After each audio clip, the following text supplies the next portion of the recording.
Ha ka mụ anya. They are still awake. Ndewo. The lesson for today is titled Ha ka mụ anya. They are still awake.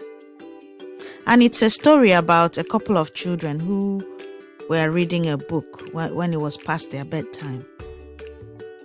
But before we start, we're going to look at 5 words that we will learn from this lesson.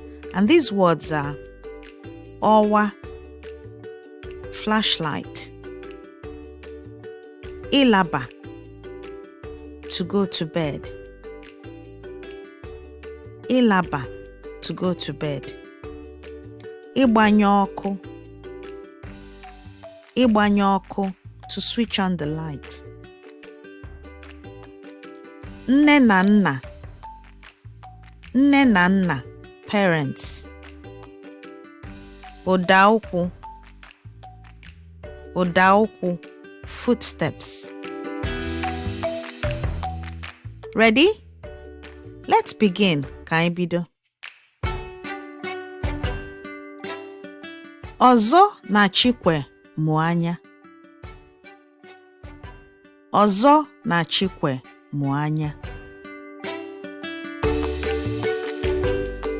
Ha ekwesịla ịlaba, mana ụra anaghị atụ ha. Ha ekwesịla ịlaba, mana ụra anaghị atụ ha.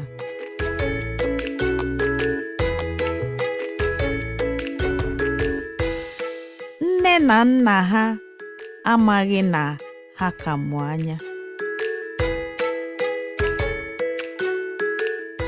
Nne na nna ha amaghị na ha ka mụ anya.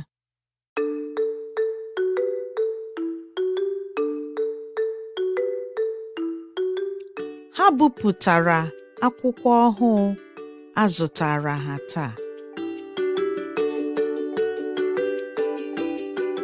Ha bupụtara akwụkwọ ọhụụ azụtara ha taa.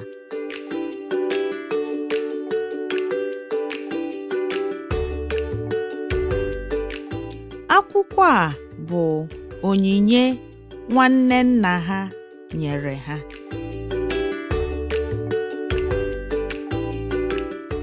Akwụkwọ a bụ onyinye nwanne nna ha nyere ha.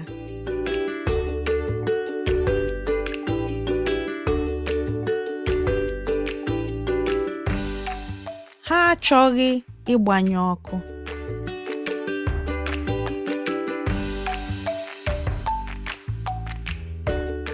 Ha achọghị ịgbanye ọkụ.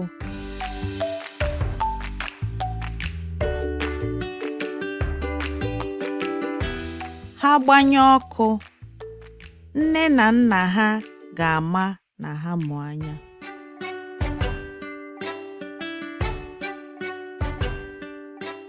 Ha gbanye ọkụ, nne na nna ha ga-ama na ha mụ anya.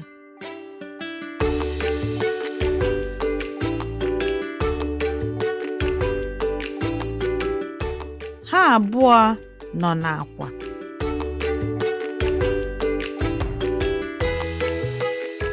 Ha abụọ nọ n'akwa.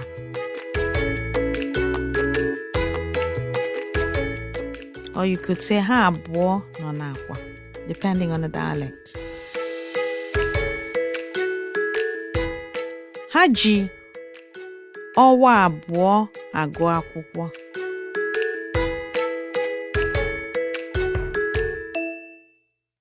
Ha ji ọwa abụọ agụ akwụkwọ.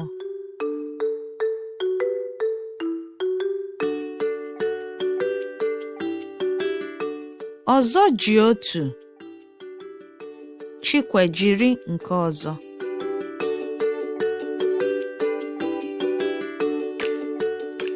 Ọzọ ji otu, Chikwe jiri nke ọzọ.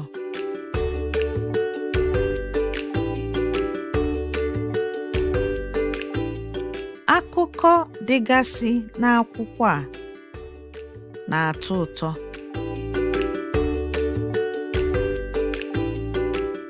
Akụkọ dịgasị n'akwụkwọ a na-atọ ụtọ.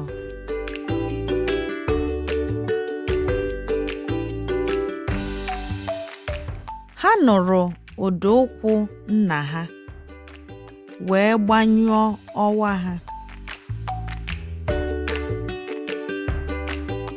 Ha nụrụ ụda okwu nna ha wee gbanyụọ ọwa ha.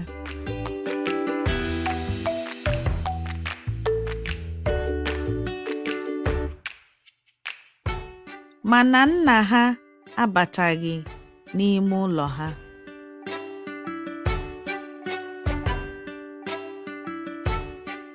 Mana nna ha abataghị n'ime ụlọ ha.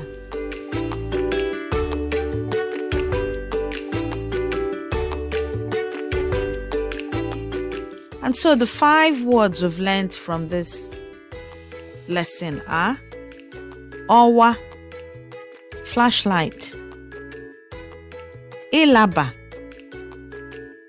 to go to bed, ịgbanye ọkụ, to switch on the light, nne na nna, parents, ụda okwu, footsteps. In conclusion, always remember that practice makes perfect and that each effort you make daily brings you closer to your Igbo language and cultural learning goals. Ka o mesịa. See you on the next lesson.